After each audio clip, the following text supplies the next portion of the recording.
retrouve donc Pierre-Emmanuel Cros, qui est le président de la Mobile Marketing Association. Bonjour Pierre-Emmanuel. Bonjour Charlotte. Alors je vais pouvoir faire deux choses. Poser mon mobile, puisque j'ai fini avec les questions, et que c'est à vous de travailler, puisque je vous ai demandé un truc pas très sympa, c'est de passer les 2 dernières heures à écouter d'une façon particulièrement attentive pour pouvoir nous restituer finalement l'essence de ce que vous avez retenu de ce forum. Oui, alors d'abord, évidemment, je veux dire merci à tous nos intervenants et merci à toutes les personnes qui ont bien voulu nous écouter pendant ces plus de 2 heures. Ça a été riche, ça a été intense. Et ce que je vais retenir de cette matinée, en fait, et en conclusion, c'est 3 points essentiels. C'est que, premièrement, le mobile a gagné la bataille de l'audience, c'est évident. On l'a vu dans toutes les thématiques qu'on a abordées aujourd'hui. Aujourd'hui, c'est évident qu'il n'y a plus cette question, est-ce que le mobile est assez puissant? Il est au cœur de la vie des citoyens, des consommateurs, et l'ensemble des acteurs de notre industrie le prennent à bras-le-corps. La convergence des médias, on l'a vu sur l'affichage. Je ne vais pas rentrer dans tous les exemples de la matinée qui a été extrêmement riche.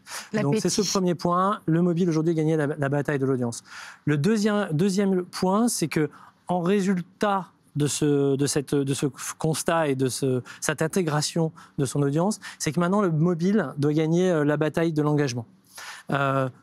Beaucoup des thèmes qui ont été abordés aujourd'hui, des discussions, puisque je vous remercie, c'était tout à fait l'esprit que l'on a à la Mobile Marketing Association, c'est des discussions, du dialogue. Tout ce qu'on a vu ce matin a parlé énormément d'expérience, d'applications. Je vous rappelle qu'il y a quelques années, les applications n'avaient pas tout à fait bonne presse et aujourd'hui, pareil, il n'y a absolument plus aucune question là-dessus. On l'a vu auprès des médias de presse, même de la radio. On le voit avec Magellan, on l'a vu avec l'ensemble des intervenants. Donc l'expérience. Au-delà de l'expérience, c'est aussi le parcours client.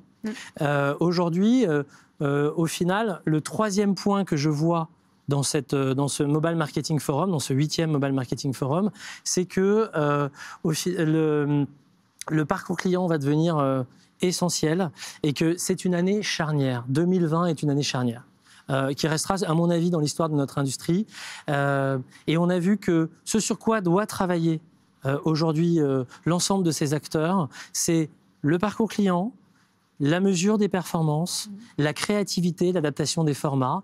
On l'a vu aussi dans quelques exemples ce matin, même par hasard, JC2Co avait ses formats verticaux dans les aéroports et Isabelle nous disait tout à l'heure que c'était une chance inouïe qu'ils avaient fait ça puisque finalement le mobile est un média vertical. Donc je dirais, le mobile a gagné la bataille de l'audience, il doit entrer maintenant dans la bataille de l'engagement et la gagner.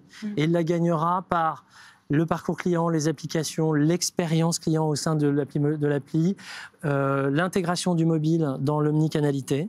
Alors ce seront les thèmes, justement, qu'on abordera en 2021 à la Mobile Marketing Association. Et on travaillera sur l'expérience client, la mesure des performances et toujours, évidemment, la place du financement des applications et aussi une grande part de la publicité dans cette industrie.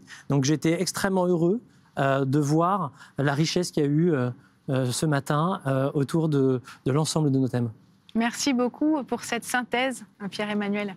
Et merci surtout de nous avoir tous réunis ce matin pour soulever tous ces sujets qui sont au cœur des questions ou des problématiques auxquelles les membres de la MMA, la Mobile Marketing Association, doivent répondre. Mais sujet j'espère d'ailleurs qu'on se retrouvera tous physiquement, en réel, pour les 9e Mobile Marketing Forum l'année prochaine.